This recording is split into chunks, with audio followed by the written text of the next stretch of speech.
Hey, everybody, welcome to Text Request Talks, where we have conversations with business leaders about how they make things happen. Presented by Text Request, the business text messaging platform that lets you text from your office phone numbers directly on your computer or any other device so you can stop making phone calls and start actually getting responses. Learn more at textrequest.com. I'm Kenneth Burke, and today we're talking with Erika Herman. And Erika, you have multiple businesses. So, one, thank you for being here. And then two, tell us a little bit about them. Perfect. Wonderful. Thanks for having me, Kenneth. My name, as you said, it's Erika Herman, and I own a couple different companies in multiple states. I own ChemDry franchises, which is carpet upholstery cleaning here in Dallas, Texas, and in Oklahoma City. And I own a 1-800 water damage, so water damage, fire damage, mold remediation company here in Dallas, and a call scheduling center, which answers phones and schedules appointments for service businesses around the US. I kind of told Kenneth a little history about it when we talked before, but I went to school at North Texas. And I graduated with an entrepreneurship degree, which was kind of random because I didn't really think I was going to own my own business, but I have for the past 28 years. So kind of worked out really well. But in 1994, a year after I graduated, my then husband wanted to buy a business. And I said, "You're crazy. We just got married. I became an instant stepmom. I'm 22, you know." And then we were watching a football game in our little rental house with white carpet. And we were joking around. And he threw something at me, and my Coke spilled on the carpet. And I was panicking. We're not going to get our deposit back, that kind of thing. And it just bubbled up to the top because he had just cleaned and protected our carpets. And I went, I think we will talk about buying our own business. So that's how my ChemDry got started. And then years later, we split up. I met a new partner, and she also owned ChemDry franchises in Seattle, Washington. So here I am in Dallas. He's in Seattle. He would come visit me every other weekend. Every weekend he didn't have his daughter, he would come down to Dallas. And he would get frustrated because we'd be out to lunch or doing something and my phone would ring. And he'd just get frustrated, but it's a service business. I need to answer the phone to schedule my appointments. Otherwise, they're going to call somebody else. And Randy said, "That's it. I'm figuring out a way my team up in my office can do your scheduling for you." And I looked at him like it was nuts. But thus a business began. It worked. Another franchise heard about it, another franchise heard about it, and all of a sudden we're answering for 4 different ChemDry franchises and scheduling their appointments. And we decided we needed to incorporate and make it a whole separate business. And that's how Virtual Office Solutions came to be. All of that is both an incredible business story and an incredible life story. So that's fascinating. Tell me a little bit about how you acquired your first customers once you opened the Virtual Office Solutions. That's the name, correct? So tell me a little bit about that. Was it just word of mouth through franchise owners that you already knew, or how did you acquire those customers? So it's so funny. Like our first client, we didn't really even know him. And we started this in 2003. So back then it wasn't like Facebook and we're, having places to communicate. We had a little online portal for ChemDry, and we would type in there, and somebody found out about it. So it was word of mouth. And then about before we decided to incorporate it, we took it to our corporate and said, "Hey, maybe this is something you want to offer the franchises and take it off of our, plate." And they said, "Absolutely not. We don't want to be in the day-to-day running the operations of the franchise, but we'll leave it to you. You get the contract set up. You send it to us. We trust you. We're one of the top franchises in the system. We have been for years. So we've got great relationships, and they know how we run businesses." So anyway, so they approved our contracts. And so we started getting a little bit more referrals that way through corporate. But the majority of it is word of mouth. People see what we do. They see that we give them the freedom to work on their business where they're the best at, and send out what they're not, outsource what they're not the greatest at. That was our whole thing, right? If you're sitting there talking to a customer, you're in their home providing service, and your phone rings, ring, ring, ring. What do I do? Do I take this call that could be a business opportunity, or do I continue talking to my customer and taking care of her? Either way, the customer experience is not going to be good for one of the parties. Um, so anyway, so that's kind of what we do. It's really interesting. I mean, I'm a marketer here, so I love great marketing stories, but it's interesting how sometimes just providing a great service that helps people make more money in their business is about all it takes to make something that to create something that's worth talking about. And I find that Right. really interesting. Yeah, and the customer experience is what it's about. You want to have a great experience. If you're, driving in a van down the road and your phone rings, you got, Def Leppard jamming in the background. Hey, ChemDry, how can I help you? you know, Number one, safety hazard. number, you know, Number two, customer experience, right? So then what else do you do to really create a great customer experience, especially to be one of the top franchises in the brand? Tell me a little bit more about how you've elevated, I guess, your company to that status. So on the ChemDry side, like I said, we've been at this for 28 years. Both Randy and I started basically the same year, just in different areas. And we've just always had a real focus on our customers, our employees, hiring the best people that will treat our customers the way we want to. Because one of the hardest hires you make as a service business owner is your first technician or provider that is not you, because you don't have control over what's going to happen in the customer's home. I mean, you can train them and do what you want, but the fear is they're never going to be as good as me, or they're not going to do this right. So we've really worked hard to hire people that we feel will do the right job. And as I tell clients when I'm actually answering phones, is if they ask about our employees, I would never hire anybody that I would not feel comfortable going into my mother's home alone. Right? I mean, that's So what would important. what would make you feel comfortable like that with somebody? I guess you do so much hiring across your businesses, I imagine. And so, what stands out as key traits that you really look for and say, this is somebody we want to take the time to train and, and foster and maybe even develop into a manager. And what is a trait that stands out that we want to avoid entirely? Right. So we don't look at experience, right?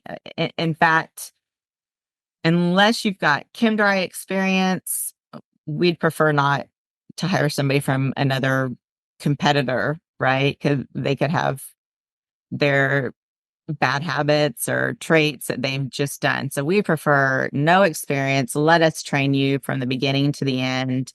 Um, my my first thing actually for my call center reps and any of my other businesses, man, a handshake.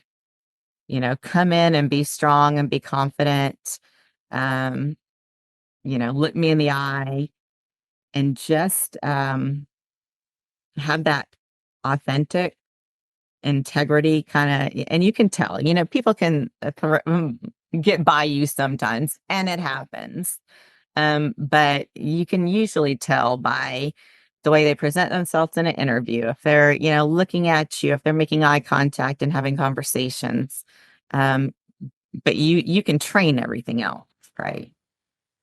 As you've grown over the years, I guess we will stick with ChemDry because it's been nearly 30 years there. So as you've grown over the years, what have you seen as tasks or projects that you personally need to handle still versus things that are better off with you delegating? I guess, or how do you make that trade off? That's a good one. I am, as I say, that people need to outsource what they're not good at, or not what they're good at, but what is not a good use of their time. I am terrible at that myself on like financial side. We've had experiences in the past, and it just, you know, that I have a really hard time letting go of. But if it's something that my team, my ops manager, my assistant can handle, like listening to recorded calls. We record all of our calls in our call center, right? So we do that to, if a mistake was made, we can fix it. Quality control, make sure our team players are doing what they want to do. But that's something I don't have to listen to. I don't have to do. Now I do it. I do spot check all the time, but that's something I can source out. You know, uh, Marketing, collections, things like that, that I can handle other people doing, and then I just, task manage, make sure it's getting done. And then you mentioned that you will still answer phone calls as needed. So when are you doing that? Is that always a good use of time? Or I guess just walk me through the thought process there. Sure. I am a believer, and I would never ask any of my team members to do something I wouldn't do. Randy's the same way. My water damage manager's same way. If we aren't willing to do it, we're not going to ask you to do it, right? Um, I believe in answering the phone by the third ring. So I have 3 monitors here in my office. I wish I had 4, but I'm not there yet. And I have the call software up. And if I see phones ringing and everybody's on it, we have a little thing that says it's in a queue. I am grabbing that phone and answering it because customers are number one. Is it a great use of my time? There could be other things could be doing that would be smarter in my business, right? But in the end game, it gives me the chance to talk to the customers, see, what they're doing, help my team out. I mean, I was interviewing a girl one time, and and the phones were busy, and I said somebody had called in sick, so I'm sorry if the phone rings, I may have to pause our interview for a minute to help out. And I remember her after the interview just going, I hope you hire me, because I've never had an employer where they were willing to jump in and do something that's not their job. But I feel like you've got to do it, you know? You've got to. Yeah. I How do you mean, handle Oh, keep going. I was going to say, again, we just go back to the customer experience, you know? All about the customer. How do you handle time blocking and prioritizing which business to focus on or which aspect of the business to focus on? Ooh, that's a good one. That's one of my words, focus. I'm type A. I'm not ADD or anything, but I've got so many things, balls juggling. It's hard, but I block out 2 hours a week to just work on finances, accounting, looking at numbers. And on a daily basis, I'm seeing things, but there's 2 hours a week that is blocked on my Google Calendar. It's blocked in my CRM, that my team knows don't disturb me. Same thing for marketing, and same thing for planning, because if you don't fail to plan fail. And that's a hard lesson to learn because things happen, right? Obviously, COVID happened, and that, changed a lot of things. People call in sick, and you got to be able to spin and adjust and make necessary changes in your schedule. But I do prioritize that. I wake up every morning. I start my day with meditation, a cup of espresso, a nice candle going, and reading. If I don't get that time in, then my day, I already know, is going to be hectic, and I'm not going to be in the right frame of mind. So that is an absolute must. And if I know my day is hectic the next day and I got to get up 30 minutes early to do it, I'm doing it, because otherwise it's just, Erica's a hot mess. That talks to one of the other questions I had for you, which is, are you always on, or how do you take time to rest and recharge? I guess you've got your 30 minutes in the morning. Is that it, or how do you take time for you? Um, yeah, well, I do start, like I said, start my day every day that day. I try not to do a whole lot over the weekend, work wise. Sometimes I have to. Sometimes I've got projects I'm trying to get taken care of. We do work our call center 7 days a week. So somebody calls in on a Saturday and it's busy, then I'll make myself available. But I do try to shut off in the evenings. I'm big into my treadmill. I'm big into yoga, uh, walking my dog, drinking wine. Maybe not all those at the same time. But I do. You have to. If you don't take care of yourself, you can't take care of your team. I love that last line there. We're a communications platform, Text Request is, right? So I've got to ask a little bit about communications and is particularly with customers. I mean, I assume you also do a lot of communication with employees, but I'm specifically looking at customers.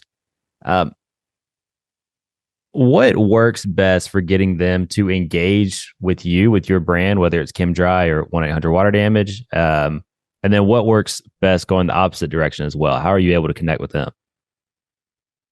I think you have to meet the customer where they want to be met, right? So some want to email, some want to text, some want to talk. And, we get email requests. So we answer the phones for 60, 70 different service businesses, and we take in all their email requests too. So um, you have, if it says they want to call them. If it says they want to email, we're going to email them first, right? If we don't get a hold of them, then we're going to try other options. But I think you have to meet your customer where they want to be, how they want to be spoken to. Like, I run a call scheduling center. I don't like to talk on the phone when I'm not at work. Text me first, right? Like, text me, and if I'm available, I'll talk to you. Family excluded, but I'm a chatter. When I'm on a website needing support, I'm a chatter because I can multitask while I'm waiting for an answer. I don't like to be on eternal hold on a on a support system, and neither do our clients, right? Or even my call center client. When we switched, this might be a good segue, I don't know. But when we first were in business and texting our clients, or calling them, we'd have to call them with a schedule change, right? Well, they could be in front of a client. They don't want to answer their phone. That's why they have us. So we would text them, but we were texting from cell phones. So if one of my team, because we work from 6:30 a.m. to 8:30 p.m., so everybody's got different shifts. If one of them leaves and that conversation isn't finished, they have to wait. So when we started looking at different ideas, we found text request, and it worked out well because all of my team can log in. They can answer any communication that we set in at our call center. Every one of our clients, every one of their employees. So if there's a schedule change or a question about something, we don't have to take them away from what they're doing. We can text if they're with a customer, they'll text us when they are away from the customer. So I think, like I said, meeting them where they need it is going to save you time and make the customer experience better. Always back to the customer It experience. I is. love It it. is. This year, 2024 is the year of the customer experience. There we go. Look at everything we do and what can we do to improve it. There's a nugget in there I want to highlight too that you touched on is that even when an individual employee isn't working, your business is still open, at least in the eyes of the consumer. Like people are still searching for services, they still want to get answers to their questions, and so you need something there. A great website helps a lot. Having somebody on call to answer for you helps a lot. That's something I see a lot of small business owners in particular miss out on is they think, okay, I'm clocking out and going home, to family, which is a wonderful thing to do. But also there's this line of opportunities still coming behind me. Right. So so with our scheduling center, we kind of help a lot of a lot of these businesses that they want to answer their phones during the week because they're at the office, but at 5 o'clock, they want to shut down. They don't want to answer calls on Saturdays and Sundays. So we make it easy. You can use us only for those times if that's what you want, or you can use us when, it rang to you twice and you're busy. So third ring goes someplace else. But it is, I mean, you'd be amazed what time people are looking for your service. I mean, I'll walk in, there'll be an email at somebody at 2 o'clock in the morning. I'm like, why were you thinking about carpet cleaning at 2 o'clock in the morning? But meet them where they are. They're there. We're not going to respond at 2 a.m., but we're going to get back to them as soon as possible. Man, that's when they woke up in the middle of the night and they were having their, reading time and candle moment, and then they spilled their glass of wine or tea and thought, Right, I need somebody. exactly. All right, so just a couple more questions here to sort of wrap this up. One thing I'm really interested in, I love asking this question to people, is there anything that you've done over the last year, 12 months, give or take, that's had an outsized impact? Yes, tough ones. Um, And that could be maybe, outsized impact, something in your business, maybe an operational change. It could be something for you personally that's really helped.